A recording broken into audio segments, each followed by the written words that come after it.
Et les versets, en fait, qui sont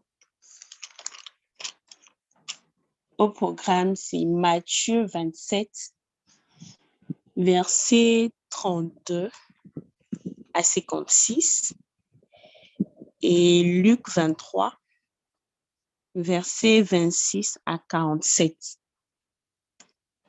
Les deux versets parlent en fait de la même chose, mais juste dans des versions différentes. Donc, bon, il y a un temps qui est déjà parti, mais je pense qu'on va lire quand même Luc 23 du verset, Luc 23 du verset 26 au verset 47. S'il y a des personnes qui peuvent aider à la lecture, je vais lire du verset 26 au verset 31 et une autre personne lira du verset 32 au verset 40 et une autre personne pourra prendre du verset 42 au verset 49. Donc, Luc 23, 26 à 47. Comme ils l'emmenaient, ils prirent un certain Simon de Cyrène qui revenait des champs et ils le chargèrent de la croix pour qu'il la portât derrière Jésus.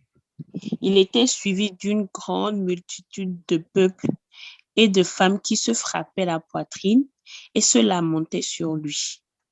Jésus se tourna vers elle et dit, « Filles de Jérusalem, ne pleurez pas sur moi, mais pleurez pour vous et sur vos enfants, car voici des jours viendront où l'on dira, heureuses les stériles, heureuses les entrailles qui n'ont point enfanté et les mamelles qui n'ont point allaité. Alors ils se mettront à dire aux montagnes, tombez sur nous, et aux collines, couvrez-nous. Car si l'on fait ces choses au bois vert, qu'arrivera-t-il au bois sec? » Donc, une autre personne peut prendre à partir du verset 32 à 40. Verset 32. On Oui. conduisait deux malfaiteurs qui devaient être mis à mort avec Jésus. Lorsqu'ils furent arrivés au lieu appelé Cannes, ils le crucifièrent là, ainsi que les deux malfaiteurs, l'un à droite, l'autre à gauche.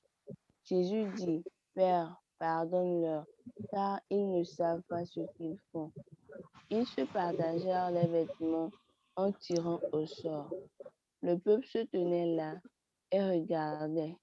Les magistrats se moquaient de Jésus, disant, « Il a sauvé les autres, qu'il se sauve lui-même, s'il est le Christ, l'élu de Dieu. » Les soldats aussi se moquaient de lui, s'approchant et lui présentant du vinaigre.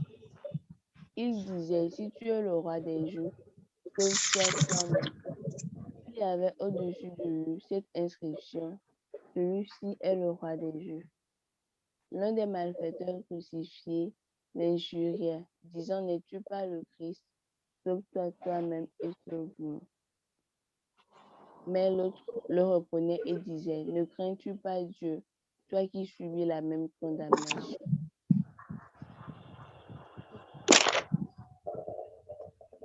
À 42, à 48, une autre personne pour la suite du verset 40 à 49.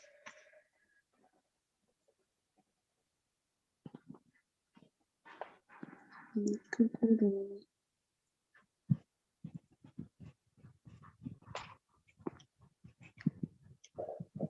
42 à 49. Oui. Je lis dans la version Parole de vie. Ensuite, il dit à Jésus, « Jésus, souviens-toi de moi quand tu viendras comme roi. » Jésus lui répondit, « Je te le dis, c'est la vérité. Aujourd'hui, tu seras avec moi dans le paradis. » Quand il est presque midi, Le soleil s'arrête de briller. Dans tout le pays, il fait nuit jusqu'à 3 heures de l'après-midi. Le rideau qui est dans le temple se déchire au milieu en 2 morceaux. Jésus pousse un grand cri. Il dit, Père, je remets ma vie dans tes mains. Et après qu'il a dit cela, il meurt. L'officier romain voit ce qui est arrivé et il dit, Gloire à Dieu, vraiment cet homme était injuste. Beaucoup de gens sont venus pour regarder ce spectacle. Ils voient ce qui est arrivé. Alors tous rentrent chez eux pleins de tristesse.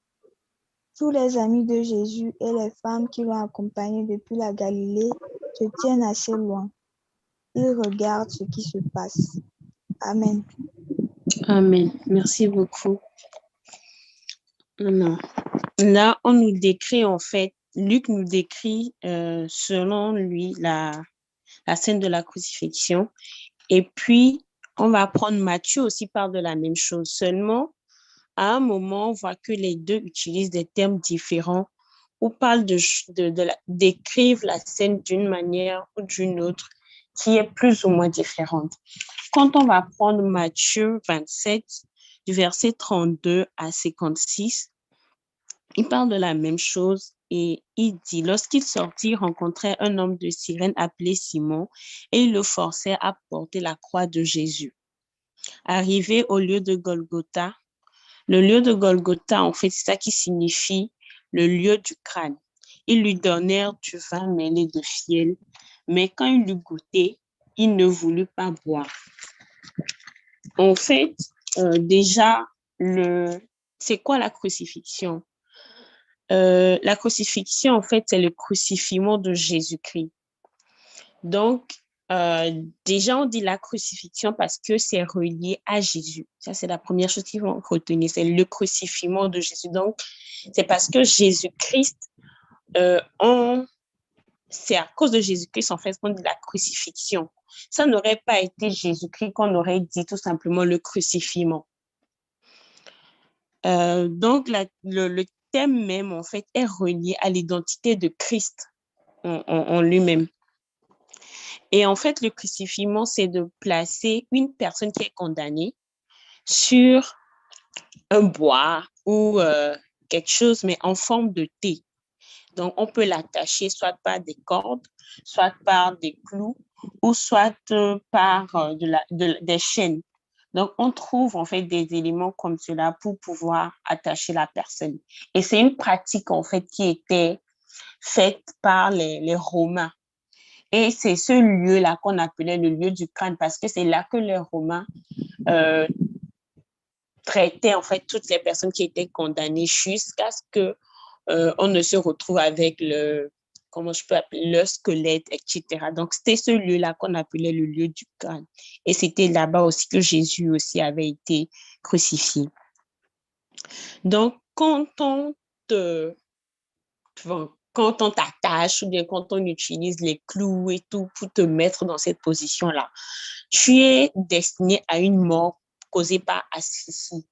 Parce qu'il y a ton diaphragme, en fait, qui ne fonctionne plus bien et ça crée une tractation au niveau de tes membres supérieurs, ce qui fait que tu as une mort lente par asphyxie. Maintenant, quand on continue la lecture, au-delà du fait qu'on a dit qu'on a demandé à Simon d'aider Jésus, donc il y a Jésus qui est condamné, qui fait son cheminement, qui fait son chemin avec sa croix, et puis là, on voit quelqu'un, on lui dit, gars, toi, viens l'aider, parce que quand on remarque toute l'histoire, en ce moment, Jésus était plus ou moins fatigué, enfin, il était fatigué. Déjà, quelqu'un qu'on battait avec des clous, parce que ce que je peux appeler la cordelette avec laquelle on battait Jésus, c'était pas une cordelette habituelle, c'était une cordelette en fait à laquelle étaient reliés des clous, des choses qui en fait déchiraient plus sa chair. Donc, il était au-delà de la douleur, il y avait son corps humain qui était fatigué. Donc, il fallait qu'une personne puisse l'aider quand même un temps qu'il se repose. Donc, Matthieu continue par dire en fait que quand on l'a crucifié, on lui a fait goûter du vin mêlé de fiel. C'est une chose dont Luc n'a pas parlé. Le vin mêlé de fiel, en fait, le fiel, c'est un liquide qu'on utilise, qui sort en fait des animaux, beaucoup plus du bœuf, mais on peut l'étendre en fait aux volailles, etc. Alors, mais c'est quelque chose qui est très amer, tellement amer que quand on va le prendre en termes d'expression par rapport à un sentiment, c'est quelque chose qui est extrêmement amer, qu'on peut comparer à du mépris, mais tellement au degré le plus haut possible, en fait. Et on en a parlé dans Habakkuk 2, le verset 13. Habakkuk 2, le verset 13, on a parlé en disant ceci.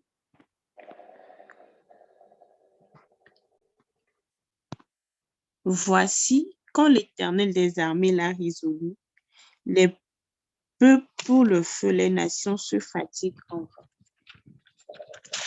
Est-ce que c'est bien?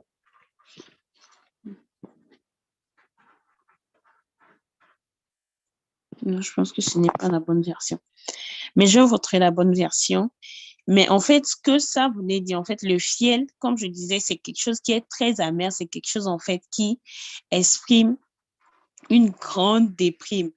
Donc, en fait, on mélange ça et on mélange ça avec du vin et on donne à Jésus pour qu'il boive. Et il rejette cela parce que c'est au-delà de l'aspect aigre, c'est vraiment immonde, en fait, de pouvoir donner une telle chose à une personne pour qu'elle boive. Donc, après, on a parlé, en fait, du fait qu'ils ont partagé ses vêtements en tirant cela au sort. Et Matthieu appuie cela en disant que c'est afin que s'accomplisse ce qui avait été dit par le prophète. Ils se sont partagés mes vêtements et ils ont tiré ma tunique. Donc, ils se sont partagés mes vêtements. Ça, c'est dans le psaume 22, le verset 18. Et quand on va continuer, on va voir en fait que les gardes, mais les personnes qui s'occupaient de Jésus en ce moment, ils se sont assis après, ils le regardaient et on a inscrit en fait à la tête de Jésus une inscription.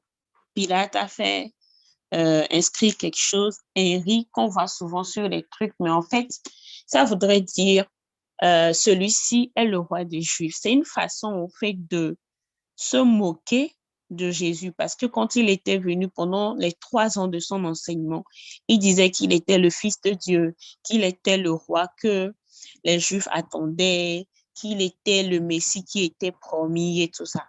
Et une fois qu'on le condamne, on le condamne parce que justement, on estime qu'il a blasphémé, on estime qu'il est venu mentir, on estime que ce n'est pas lui le Messie parce que le peuple par ignorance, n'avait pas su le reconnaître. Et je pense que dans les matinales précédentes, beaucoup en ont déjà parlé. Et donc, on se moque de lui. Au-delà de partager son vêtement, on se moque de lui, on lui fait des injures et on le met au défi.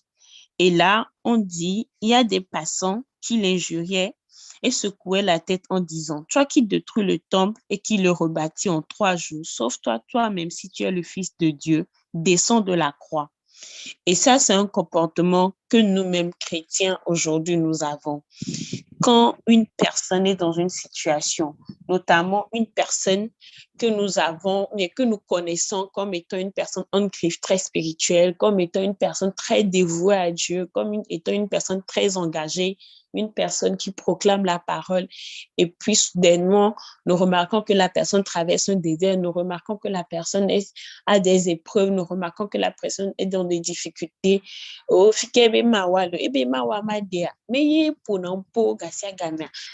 souvent, nous disons que c'est juste les gens du monde qui le font en griffe, mais nous-mêmes, nous le faisons. Oh, Amer atchan et les tonu amer.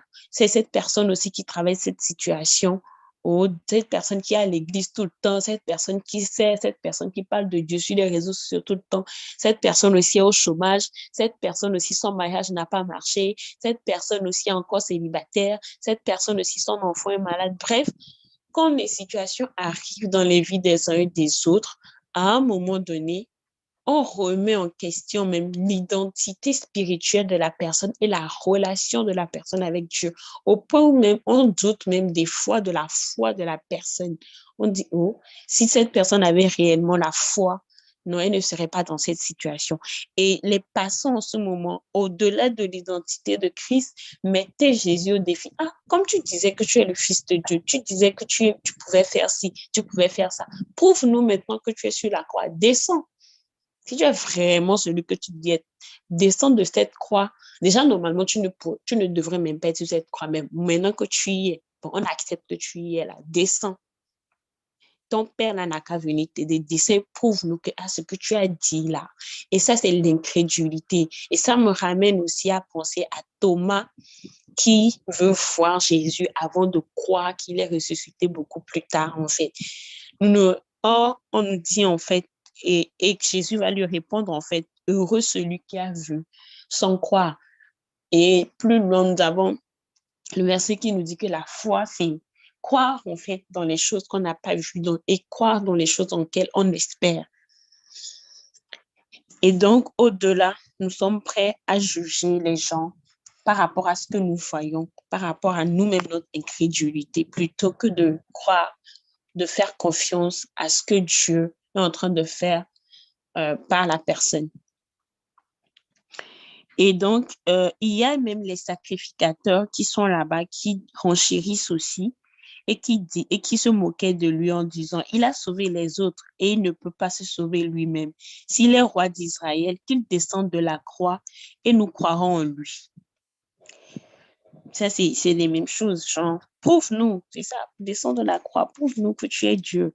Il s'est confié en Dieu, que Dieu le délivre maintenant s'il l'aime, car il a dit, je suis fils de Dieu. Je suis fils de Dieu. Donc, oui, Dieu, on le connaît tellement suprême, tellement grand. Je l'ai dit hier, c'est le créateur de l'univers. Ce n'est pas le maître de la terre, non, le créateur de l'univers, l'immensité de l'univers que nous n'arrivons même pas à maîtriser.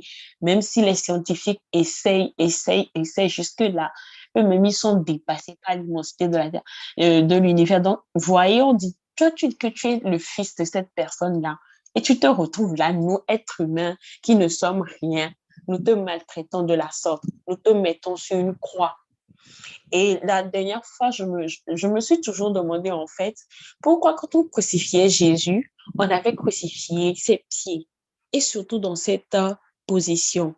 Et quand j'y réfléchissais, je me suis rappelé de la présentation de Jérôme, qui présentait en fait la plante des pieds, qui avait en fait tout le rassemblement de tout notre système, euh, de tout le système de notre corps. Et là, je me dis forcément, oui, comme la personne en fait est tuée plus ou moins par asphyxie lente et tout, de crucifier ses pieds dans cette position, c'est sûr que ça bloque justement le fonctionnement de beaucoup d'organes, de beaucoup de choses en lui et qui vont créer cette mort lente-là. Donc, nous, êtres humains, nous te faisons de cette manière que ton Père, ton Dieu, là, qui te sauve, nous voulons voir ça. Et là, on nous parle en fait de la 6e heure jusqu'à la 9e heure où il y a eu les ténèbres sur toute la terre. Et Jésus qui s'écria d'une voix forte, Élie, Élie, lama sabachthani, c'est-à-dire mon Dieu, pourquoi m'as-tu abandonné? La méchanceté humaine fait que Jésus même, dans sa souffrance, il se dit, ah ok, mon Père, il m'a abandonné. Déjà, si nous remontons en arrière, avant même de partir, il disait à son Père, en fait, s'il peut lui faire éviter ce chemin, s'il peut lui faire éviter toute cette peine, mais non pas sa volonté, mais que la volonté de Dieu se fasse. Et là, il prend son courage à deux mains parce qu'en fait, Jésus sait dans une dimension, il sait ce qu'il attend. Il a plus ou moins conscience de la souffrance qu'il attend. Il a de l'avance sur nous.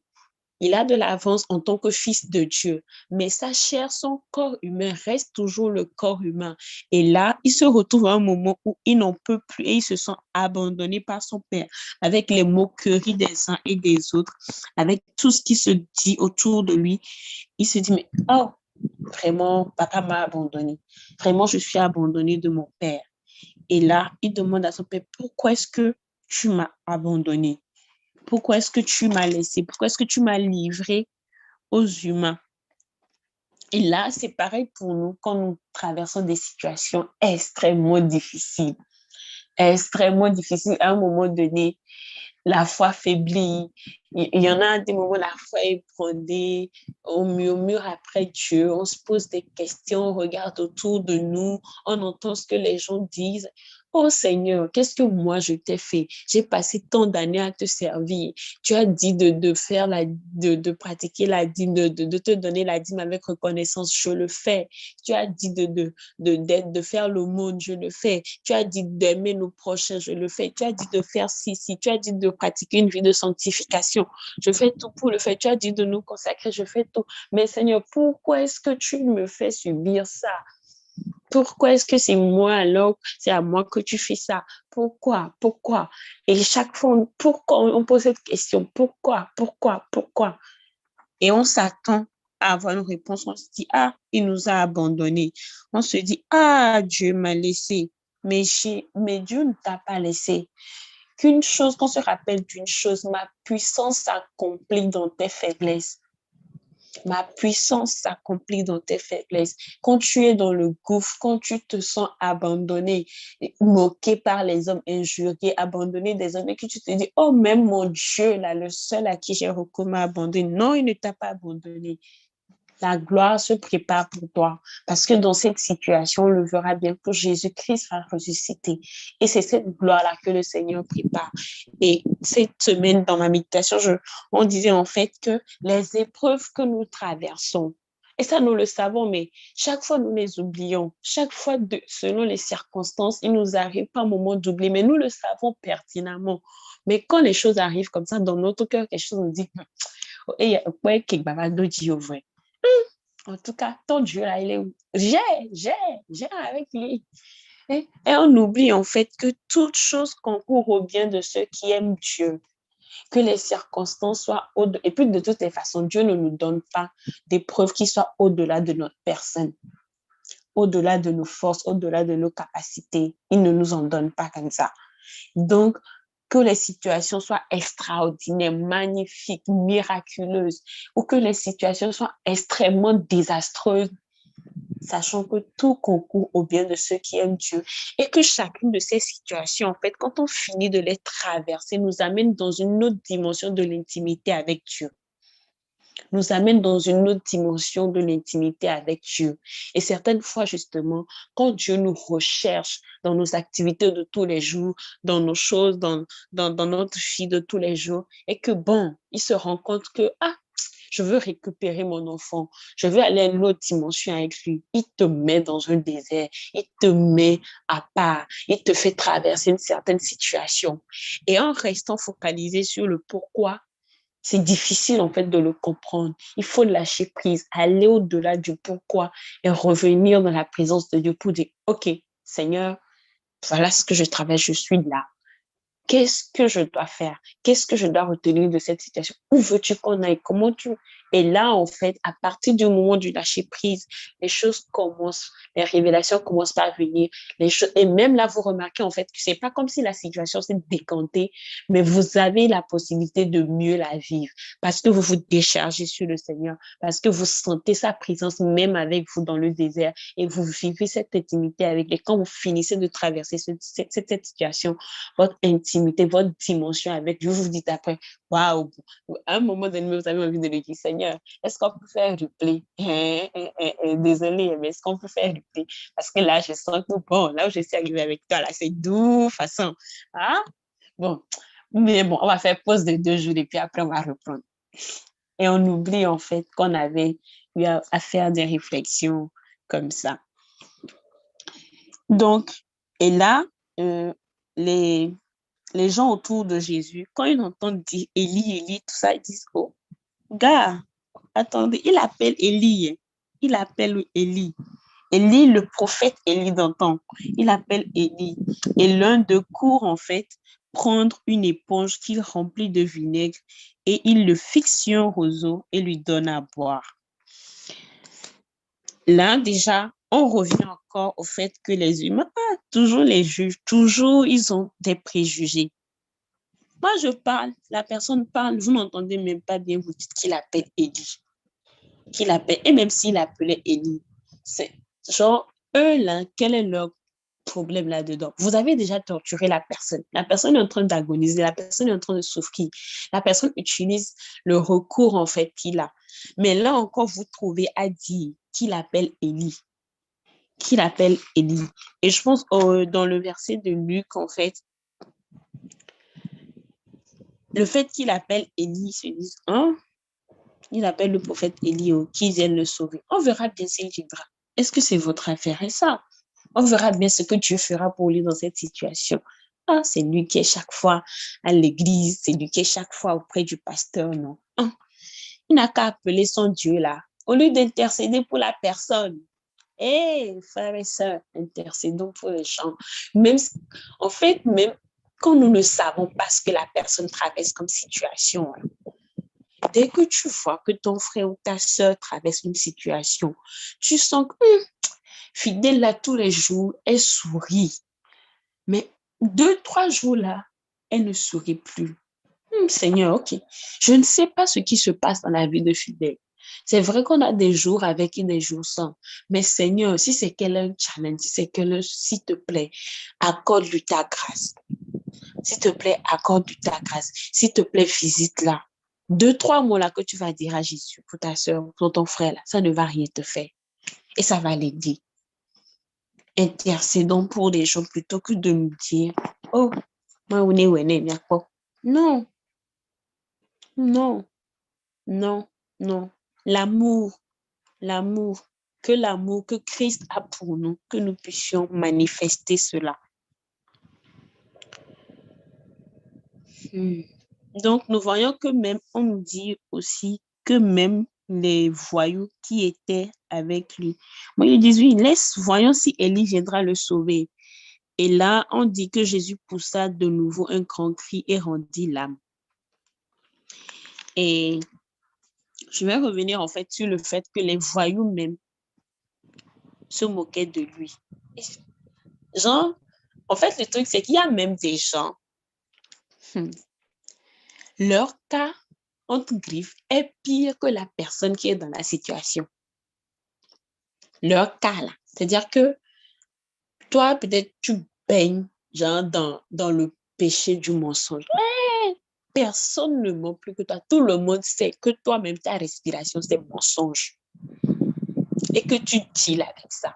Même les gens intercèdent pour toi. C'est ton, on connaît, on sait.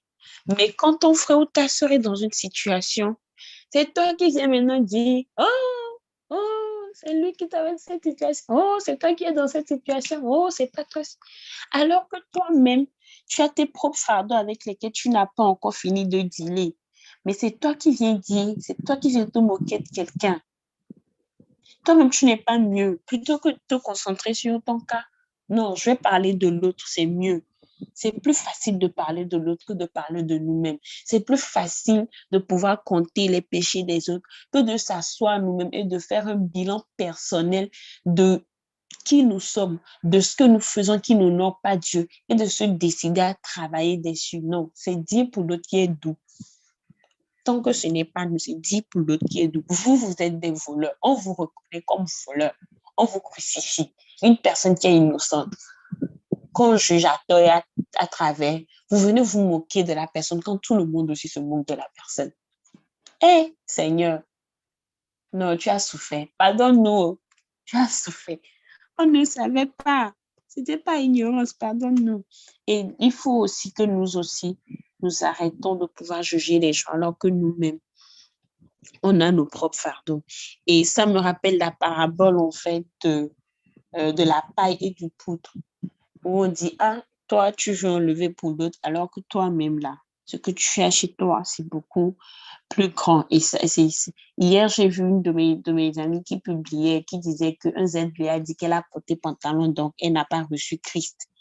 Et elle était fâchée parce qu'elle se dit qu'on juge trop selon nos perceptions, nos compréhensions des choses, la relation des autres avec Dieu.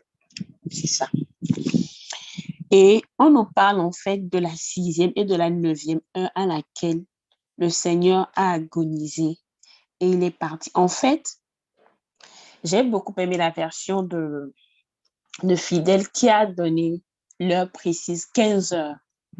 Alors, il y a une chose, je ne sais pas, que j'ai appris très tôt et que j'ai eu à expérimenter, je ne sais pas pour les gens, mais vous me direz, c'est que spirituellement, cette heure-là a une dimension exceptionnelle. Et quand je dis spirituellement, je ne parle pas que du monde chrétien. Spirituellement même, on allait voir qu'à partir de minuit, parce que c'est de 6 heures à la 9e heure, à partir de minuit, déjà la nuit, spirituellement, beaucoup de choses se passent. Et de minuit à 3 heures du matin, c'est des heures, surtout 3 heures, c'est des heures quand tu plies les genoux, quand tu prends l'habitude de prier à 7 heures, quand tu plies les genoux, il y a des choses extraordinaires qui se passent. 15 heures, 3 heures du matin. 15 heures de l'après-midi, 3 heures du matin. Et même les gens du monde obscur le savent. Et souvent, ils attaquent dans cette dimension de minuit à 3 heures, midi à 15 heures. Parce qu'en fait, dans la pratique juive, c'est à ces heures-là que le peuple allait prier. C'est à ces heures-là que le peuple allait prier, en fait. Et donc, vous remarquez, en fait, on tue, enfin, plus ou moins, Jésus agonise exactement au moment où la population part pour prier. Et c'est une rencontre, en fait, personnelle avec Dieu. C'est une rencontre personnelle avec Dieu que Dieu fait avec son peuple. Et c'est ce qu'on peut appeler plus ou moins un rituel, si je peux l'appeler comme ça, parce que c'est une heure que personne ne manque. À 16 heures, à cette heure-là, on sait que non, on doit prier. On doit prier. C'est une heure que personne ne manque. Et c'est à l'heure-là exactement que Jésus rend l'âme. Et là, en fait, on comprend que Jésus est en train de créer un nouveau chemin. Jésus est en train de créer, justement, là, c'est la loi qui est en train d'être abolie pour que la dimension spirituelle, le sacrifice même, puisse devenir pour nous ce que cela est pour nous, le salut.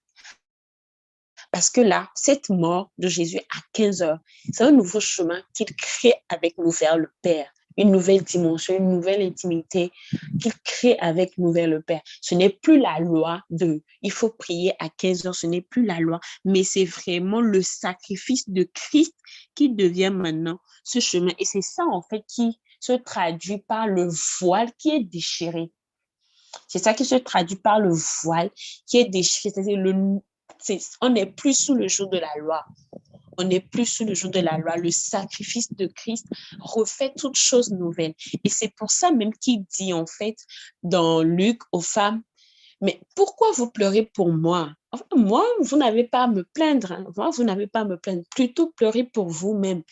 Mais c'est ce sacrifice, le salut que ce sacrifice va apporter qui lui fait dire que on n'aura plus à se lamenter pour la stérile, celle qui n'a jamais allaité. Là. On sera contente parce que le sacrifice de Christ va faire que celles qui n'ont jamais conçu vont pouvoir concevoir par sa grâce au nom de Jésus. C'est comme ça, c'est ce sacrifice-là. Et donc, lui, il voyait tout ce qu'il refaisait de nouveau par son sacrifice. Il voyait les choses qui arrivaient comme de nouvelles choses. Une femme qui n'a pas conçu, qui va prier, qui va appeler Dieu en toute sincérité et qui va concevoir. C'est cela que lui voyait. C'est pour ça qu'il disait à ces femmes, oh femmes, ne pleurez pas pour moi, ne craignez pas pour moi, mais Moi, j'ai fait ce sacrifice. Le voile est déchiré. Vous n'êtes plus sous le joug de la loi. Un nouveau jour arrive pour vous. Et ça, ce nouveau jour, ce sacrifice, il suffit juste que vous puissiez prier mon Père par moi, en mon nom. Tout ce que vous allez demander, vous l'aurez reçu. Et donc, ne pleurez pas pour moi, mais bon, laissez quoi. Moi, je sais sur quoi je suis appelée. Moi, j'ai une idée. Moi, j'ai déjà transcendé cela. Et donc, vous voyez, Christ, hier, Gilles parlait de l'amour de Jésus-Christ pour nous, qu'il a choisi, en fait, ce sacrifice par amour pour nous. Parce que toi, tu es sur la croix, on est en train de te faire souffrir, et malgré ta souffrance, malgré le fait que ta chair souffre et tout, il voit déjà les bénéfices que nous allons tirer de ce sacrifice qu'il est en train de faire. Et il nous dit même encore, oh, ne vous lamentez pas pour moi, mais pour vous-même, priez. Et donc, retenons en fait que à ces heures-là, retenons en fait que la mort de Christ à cette heure-là, c'est un nouveau chemin, une nouvelle dimension avec Dieu par la prière. Seigneur, j'espère que vous êtes là. J'espère que vous êtes là. Alors, quand on met l'éponge au vinaigre et qu'on lui donne, dans le psaume 68, 22, il était dit en fait, pour nourriture, ils m'ont donné du poison et dans ma soif, ils m'ont donné du vinaigre. Et le poison, ça fait référence au fiel dont j'avais parlé. Comme je l'ai dit, Jésus avait craché le fiel. C'était tellement, bref, je n'ai même pas envie en fait de m'imaginer comment ça peut être aussi désastreux. Donc voilà. Et comme je l'ai dit, le voile déchiré, c'est le nouveau chemin par la prière pour aller vers Dieu. Et c'est un sac, en fait, quand on va prendre la loi, en fait, quand on va aller sous le coup de la loi, on peut le voir dans Exode 29, du verset 38 à 42. La signification parce qu'en cette période, voilà, c'est un sacrifice, en fait. Comme je l'ai dit, c'est un rituel de prière qui se fait dans cette tranche horaire-là. Et quand ça va se faire, on fait un sacrifice. Et le sacrifice qu'on fait en ce temps-là, c'est de tuer un agneau qui a plus ou moins 1 an. Un agneau qui a plus ou moins 1 an. Et c'est cet agneau-là qu'on sacrifie avant de faire la prière. Donc, vous voyez, comme je dis, on n'est plus sous le joug de la loi. Là, sous le joug de la loi, c'est un agneau qui est tué. Mais là, c'est le Fils de Dieu qui rend son âme, qui devient le sacrifice vivant, qui devient un sacrifice vivant pour que nous puissions frayer ce chemin vers Dieu. Et si nous voulons retrouver dans les pas, parce que les prophètes avaient déjà annoncé plus ou moins tout ce qui allait passer. Et quand nous allons retrouver la partie où on parle du voile déchiré, nous pouvons retrouver ça dans Hébreux 9, du verset 8 à Hébreux 9, le verset 8, ou Hébreux 10, du verset 19 à 20. Donc, retenons que le voile déchiré, retenons que les 9, de la 6e heure à la 9e heure, ce sacrifice de Jésus est un chemin pour nous avec la prière, une prière pour que nous puissions être connectés au Père. Donc, sous le joug de la loi, en fait, on appelait ça l'holocauste continuel. Et donc, c'était une base par laquelle Dieu passait pour pouvoir rencontrer son peuple et parler avec lui. Mais maintenant, nous avons eu la grâce. Nous avons eu la grâce que le Seigneur puisse devenir, en fait, ce sacrifice vivant en se rendant agréable à Dieu. Donc, il y a Éphésiens 1, 6 aussi qui permet de mieux comprendre cette partie-là. Donc, Christ nous a rapprochés de Dieu par ce sacrifice, mais surtout, il nous a fait aussi prendre conscience, en fait, de la valeur de ce sacrifice-là qui nous permet de nous rapprocher de Dieu. Donc, on dit que quand le voile du temple est déchiré en deux, depuis le haut jusqu'en bas, il y a les sépulcres qui se sont ouverts. Plusieurs corps des saints qui étaient morts sont ressuscités. Ils étaient sortis de leur sépulcre Et après la résurrection de Jésus, ils sont rentrés dans la ville sainte et ils sont apparus à un grand nombre de personnes. Et au-delà de ce mystère de la ville sainte, c'est Jérusalem. La ville sainte Jérusalem, c'est là où Jésus est mort, en fait.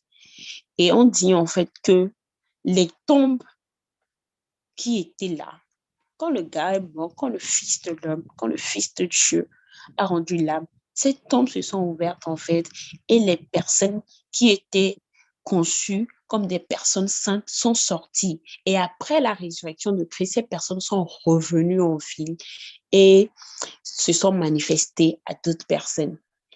La question que je me pose ici, quelles étaient ces personnes saintes? Moïse, Élie, les personnes qui avaient Salomon, qui étaient réellement ces personnes saintes dont Matthieu parle ici, parce qu'il en parle, mais il ne mentionne pas exactement ces personnes. Et j'ai remarqué que Luc, lui, n'en a pas parlé.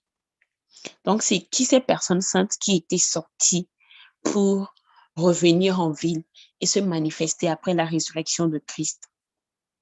Mais moi, ce à quoi ça m'appelle, c'est que justement, en Christ, la parole le dit, nous sommes sanctifiés. Nous n'avons plus ce statut de pécheur et de pécheresse. Malgré le fait que nous continuons pas à faire des péchés, cela n'est pas notre identité. Le sacrifice de Jésus nous a justifiés. Le sacrifice de Jésus nous a rendus saints. Donc, en fait, pour moi, cette tombe qui s'ouvre, c'est en fait nous, en tant que nous, qui quittons le joug, en fait, de ce qu'on appelle les pécheurs, les pécheresses, et qui devenons saints avec le Seigneur. Et donc, notre identité, ce n'est plus le fait que nous soyons des pécheurs, mais notre identité, en fait, c'est le fait que nous sommes saints en Jésus-Christ par son sacrifice qu'il a fait pour nous. Et ce sacrifice-là nous a justifiés, ce sacrifice-là nous rend saints. Et donc, maintenant que nous avons conscience de ce sacrifice, maintenant que nous comprenons pleinement la valeur de ce sacrifice, et que ce sacrifice nous rend saints, on fait quoi? On va manifester le caractère de Christ à ceux qui ne l'ont pas reçu. Et c'est notre mission. C'est ce qui fait de nous des chrétiens. C'est ce qui fait de nous des chrétiennes. Nous ne pouvons pas être des chrétiens et des chrétiennes si nous ne manifestons pas le caractère de Christ. Qu'est-ce qui va nous différencier des autres? Qu'est-ce qui va faire qu'on va dire, oh, Edwige là, on va la reconnaître comme étant membre du corps du Christ? Qu'est-ce qui va faire qu'on va reconnaître Gilles comme étant un chrétien? Qu'est-ce qui va faire en fait que quand on va nous voir, on saura qu'il y a une différence entre nous et les autres? C'est manifester le caractère de Christ. C'est cette sainteté. Et c'est ce que les gens vont voir pour se dire, ah, ce Jésus-là, moi aussi, je veux l'expérimenter. Ce Jésus-là, moi aussi, je veux voir ce qu'il apporte aux gens parce que j'ai vu que Edwige a changé. Edwige que je connaissais en 2013, en 2009 et tout, ce n'est plus la même personne. En tant qu'est-ce qui s'est passé? Mais je remarque qu'elle parle beaucoup de Jésus. Je remarque qu'apparemment, elle est devenue chrétienne. Et ce n'est pas en fait être chrétien de part. En fait, il y a cette chrétienté où nous sommes des chrétiens, en fait, par tradition. C'est-à-dire que mon papa est chrétien, ma maman est chrétienne, donc je suis chrétien. Et mon papa croit, ma maman croit. C'est comme la dernière fois, j'ai entendu une personne dire, en fait, que on a la foi, enfin, la personne par analogie disait, en fait, que, je vais prendre un exemple très simple. Nous sommes dans la Team Family. Aïgra est notre leader. Et la personne demandait, en fait, par exemple, à Edwige, as-tu la foi? Edwige a dit non, je n'ai pas la foi. Et ça m'a fait tiquer. Comment est-ce que tu peux croire en Christ? Comment est-ce que tu peux te dire chrétienne, si tu n'as pas la foi? Point d'interrogation. Et puis après, la personne disait, bon, puisque tu es dans la James Family et que Yaira a la foi, c'est que tu as la foi. Non, on n'a pas la foi par dérogation, par la foi, ce n'est pas génétique. La foi, ce n'est pas, ce n'est pas quelque chose qu'on te remet parce que tu es né de... Non, nous, il y a, la foi, c'est personnel. C'est une relation personnelle avec Dieu qu'on a. Donc, en fait, Un membre de l'Église, un membre de la communauté chrétienne peut avoir plus de foi que le pasteur lui-même, en fait. Et c'est une dimension de la chose que nous devons voir. Ce n'est pas parce que la personne est leader, ce n'est pas parce que la personne est en Christ depuis sa naissance, ou est née de chrétien, ou bien la personne mais est-ce que la personne, il y a des personnes qui connaissent Jésus, mais qui ne l'ont pas reçu. Et c'est souvent ça qui fait qu'on dit les chrétiens du dimanche. On va à l'église. Je dis, je suis de telle religion, je suis de telle congrégation. Nous sommes devenus plus religieux que tout, mais nous ne sommes pas des personnes qui vivent réellement Christ. Nous jugeons notre foi par le fait que, je connais tel pasteur, je suis ami avec lui, je mange dans la même assiette que lui. Ça ne te donne pas la foi, c'est faux, tu as menti. La foi, elle est personnelle. Tu la cultives dans ta relation avec Dieu tous les jours. Tu lis la parole de Dieu. C'est la parole parce que la foi vient de ce qu'on entend. Et ce qu'on entend nous vient de la parole de Dieu. Depuis 1er janvier 2021, on crie accélération, on crie double faveur, on crie ceci. Mais toi, tu n'as jamais ouvert ta Bible. Tu parles de quelle foi? Tu n'as jamais ouvert ta Bible. Tu parles de quelle foi? Même si tu me dis que tu entends les prédications tous les jours, la prédication, là, il faut faire passer par le fil de la parole. Ta Bible est fermée, ta Bible même, il y a toi le dernier dessus. Mon frère, tu me parles de quelle foi? Ma soeur, il y a quelle foi? La foi, c'est par la parole de Dieu. La foi, ce n'est pas aller à l'église. Certes, c'est bien d'appartenir à une communauté chrétienne. C'est bien d'aller à l'église et de se nourrir de la parole de Dieu et d'écouter la parole que le pasteur ou le prêtre donne. Mais si toi-même, tu ne prends pas ta Bible, tu n'as pas une vie de méditation, tu n'as pas une vie de prière, ce que tu entends, tu ne le fais pas passer par le fil de la parole, tu n'as pas de foi.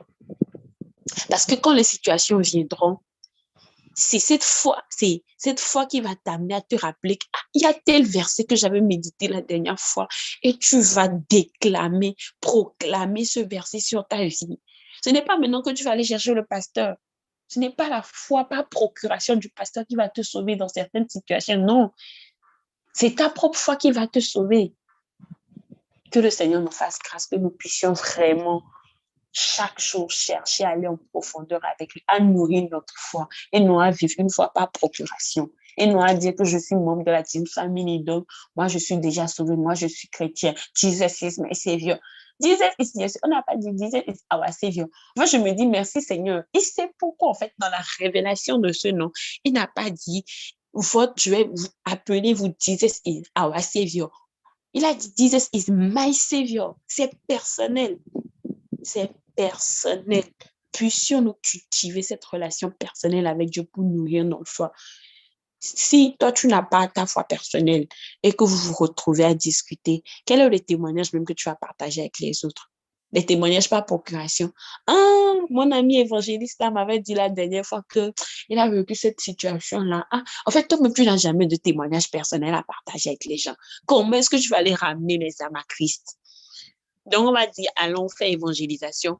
Donc, toi, dans tout ton temps d'évangélisation, là, tu vas dire que, si tu vas là, telle personne, à un moment donné, la personne va te demander, bon, OK, toi-même là-haut, tu n'as pas de témoignage à partager avec moi. Tu parles beaucoup des autres. Et toi-même, mais toi aussi, tu es chrétien, non? Mais toi aussi, tu es dans la même famille James, non?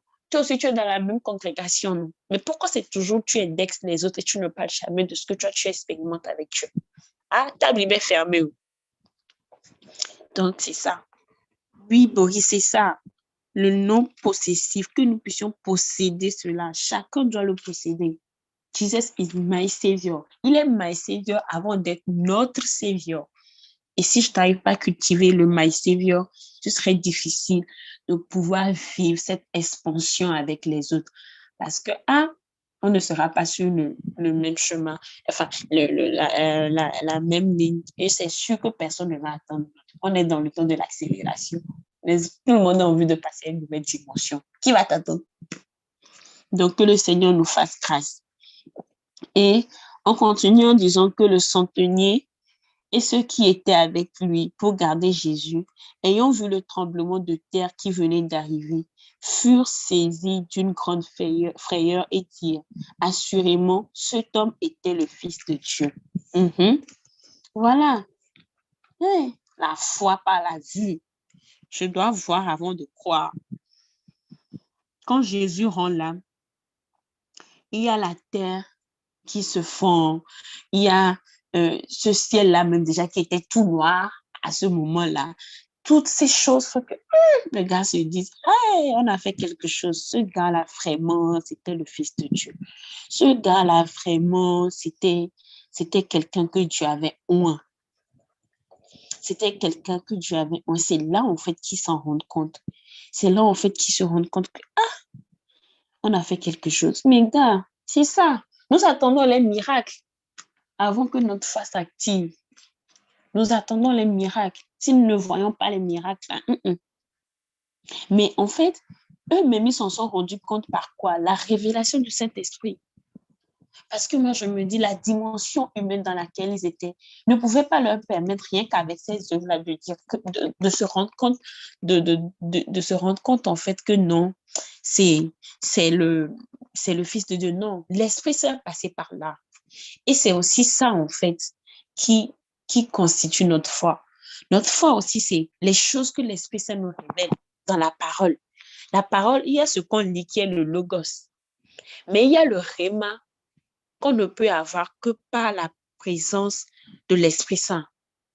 Il y a des dimensions de la Bible.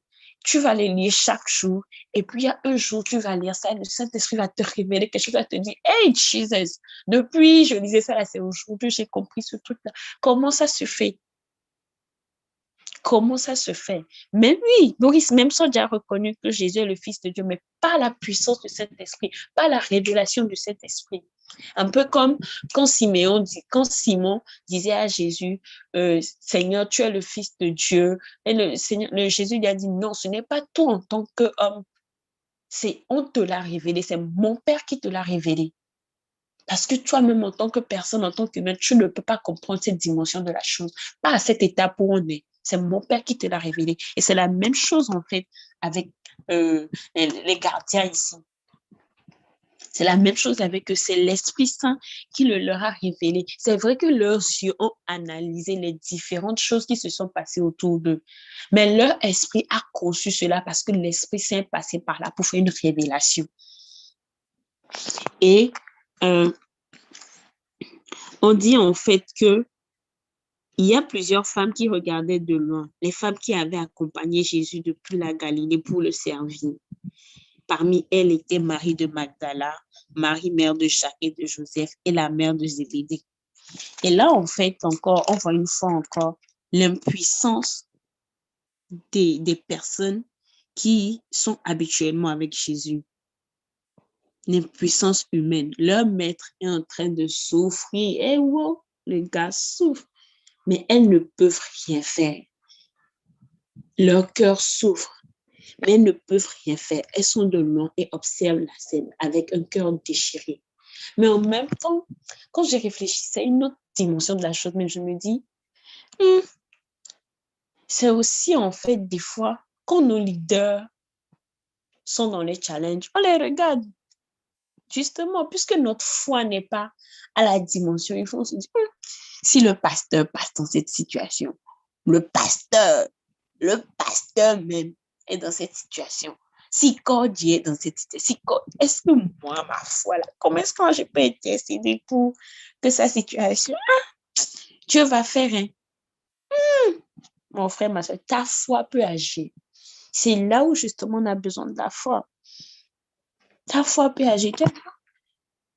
Le pasteur a des situations vraiment, il a besoin que sa communauté chrétienne intercède pour lui. Mais les fidèles du dimanche sont en train de dire que leurs mots là ne peuvent pas toucher le cœur de Dieu pour que Dieu puisse agir dans la vie de leur berger, de leur leader et tout. Non, non. C'est pour ça en fait qu'il faut qu'on puisse lire la parole, nourrir notre foi nous-mêmes. C'est pour ça, en fait, qu'on puisse avoir cette capacité de transcender. Quand Jésus disait, oh, pleurez pour vous, ne pleurez pas pour moi, c'est par rapport, comme je lui disais, c'est au-delà de la souffrance, la dimension qui vient, il a vu. Les promesses qui sont rattachées au salut, il sait les bénéfices de son sacrifice. Et c'est cela, en fait, vient en harmonie avec ce qui est dit dans Ésaïe 61, le verset 1. Je suis oint.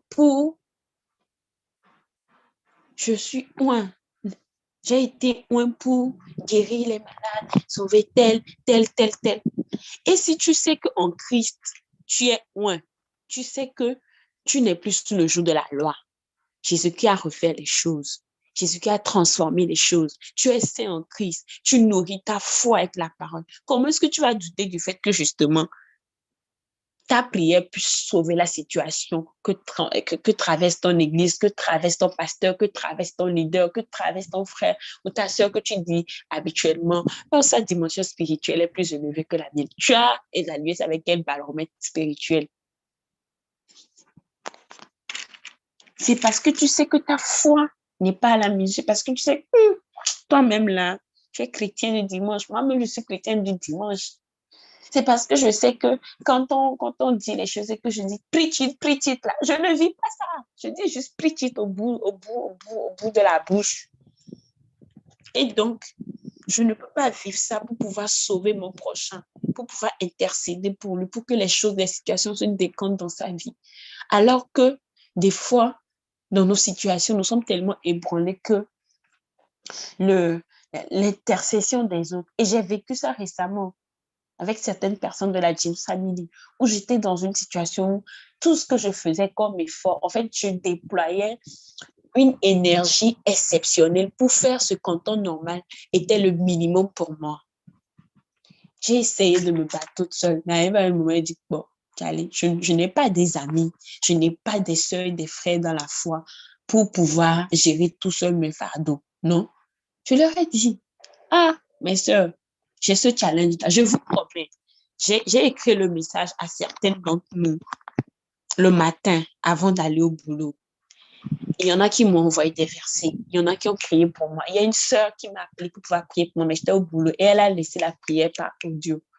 Je vous promets que le soir, quand je suis revenue à la maison, il y a une stratégie sur laquelle je traînais. En fait, je n'ai même pas pu faire une journée sur une semaine, mais j'ai fait la stratégie de 2 mois en une soirée avant de dormir, alors que ça faisait un long moment que je n'arrivais à rien faire. En fait, je déployais un effort surhumain pour avoir un petit résultat. Mais parce que ces personnes avec leur foi ont intercédé pour moi, la situation s'est décomptée. C'est ça qu'on nous demande. Et c'est ça que nous vivons, que nous devons vivre au sein de la James Family. C'est à ça que Dieu nous appelle. Parce qu'avant d'aller changer les autres, avant que les projets n'impactent des vies, il faut que nous puissions nous-mêmes nous impacter les uns les autres. Il faut que nous puissions porter nos fardeaux. Il faut que notre foi puisse sauver l'autre. Ce n'est pas pour toi seulement qu'on va prier tous les jours. Toi aussi, là, il faut intercéder pour l'autre. Toi aussi, il faut te tenir à la brèche. Ce n'est pas chaque jour qu'on dit qu'il va dire prions, restons éveillés. Non. Ce n'est pas chaque jour telle personne qui va dire j'ai reçu telle parole. Seigneur, fais-nous la grâce que nous, chaque jour, là, nous puissions recevoir des paroles de connaissance pour la James Family, pour le monde. Que ce ne soit pas toujours les autres qui reçoivent et que nous disons Amen, Amen. Fais-nous cette grâce, Seigneur. Que nous puissions vivre l'accélération, que nous puissions vivre les choses avec toi et que nous ne vivions pas les choses avec toi par procuration.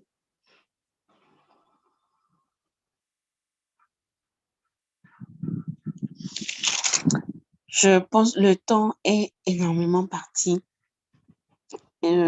Voilà, je pense que c'est ce que je voulais partager avec vous. Et sinon, revenir peut-être sur la partie de Luc où il dit Père, pardonne leur car ils ne savent pas ce qu'ils font. Comme je l'avais dit, ce n'était pas ignorance que les gens faisaient les choses. Et quand la révélation est venue, bon, ceux qui ont reconnu que c'était le Fils de Dieu ont reconnu que c'était le Fils de Dieu. Mais aussi cette partie où il a dit à l'autre qui a dit qui disait à son prochain, toi, tais-toi, toi et moi, là, on a volé, on sait qu'on a volé, mais lui n'a rien fait. Et l'autre, à qui aussi le Saint-Esprit révèle que, ah, le gars là, c'est vraiment quelqu'un. Et il en profite. Ah, Seigneur, souviens-toi de moi quand tu seras au paradis. Et Jésus le fait la grâce en même temps. C'est là où, en fait, on voit encore la miséricorde de Dieu. Le gars, entre griffes, c'est un pécheur, c'est un voleur. Mais parce que Christ sait que le sacrifice, il a dit, je ne suis pas venu pour les personnes qui se trouvent, qui sont justes. Je suis venu pour les pécheurs, je suis venu pour les personnes que le monde méprise, que nous, en tant qu'humains, nous trouvons vraiment cette personne, il n'y a plus rien à récupérer. Et malgré qu'il souffre, malgré cela, il dit à la personne, ah, aujourd'hui même tu seras avec moi dans le paradis. Oh Père, quelle grâce. Quelle grâce!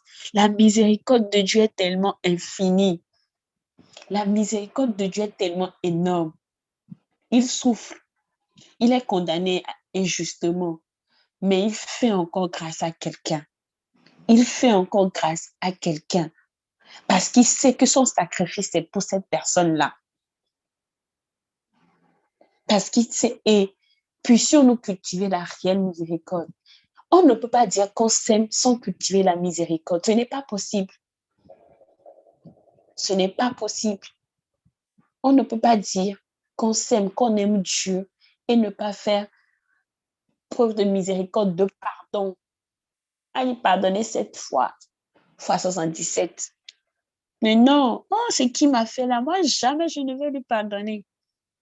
Toi, tu es qui? Le Fils de l'homme, même sur la croix, il a pardonné, il a fait miséricorde. Toi, tu es qui? Edwige, tu es qui? Pour ne pas pardonner. Et tu te dis chrétienne.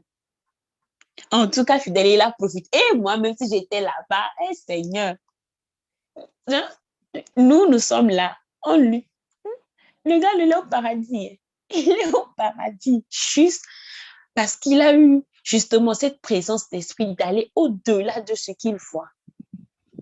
Et de reconnaître que, ah, moi, au moins, je mérite ce qui m'arrive. Mais lui, là, il n'a rien fait. Que le Seigneur nous fasse grâce.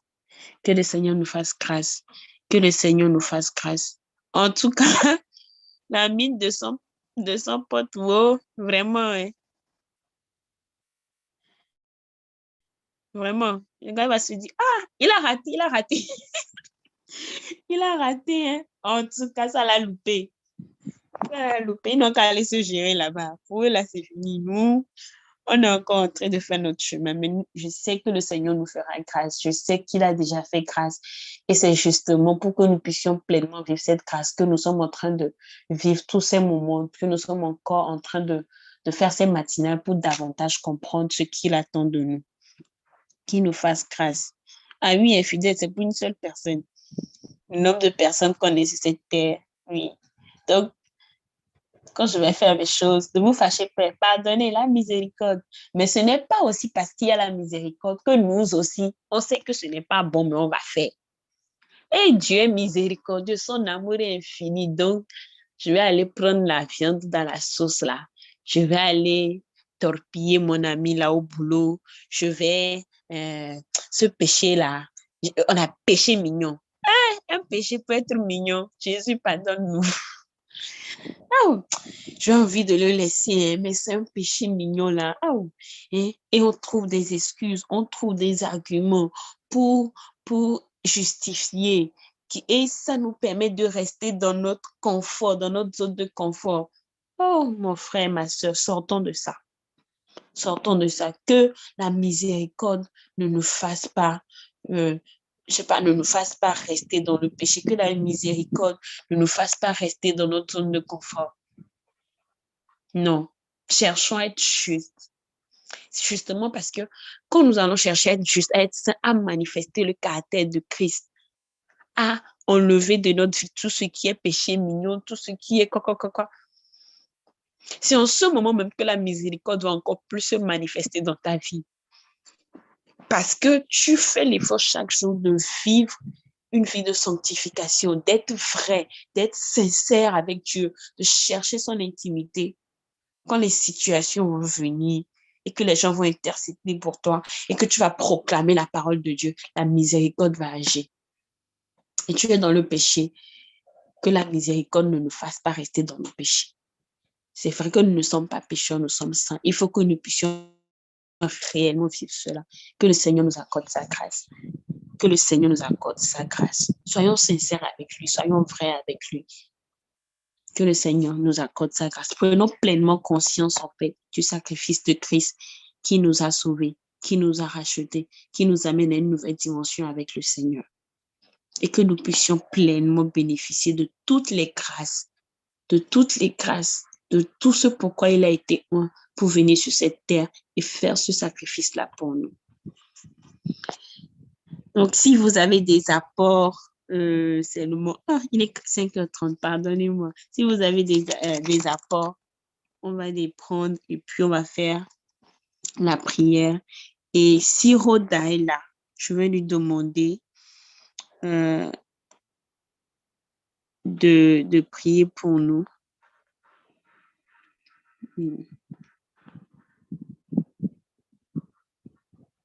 Ok, Boris dit, aujourd'hui, j'ai compris qu'on n'hérite pas de la foi.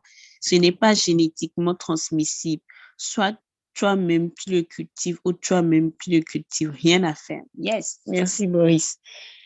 J'ai dit que nous parle, le temps est à Dieu. Oui, le temps est à Dieu. Le maître des circonstances et des événements de notre vie. D'autres apports? D'autres apports?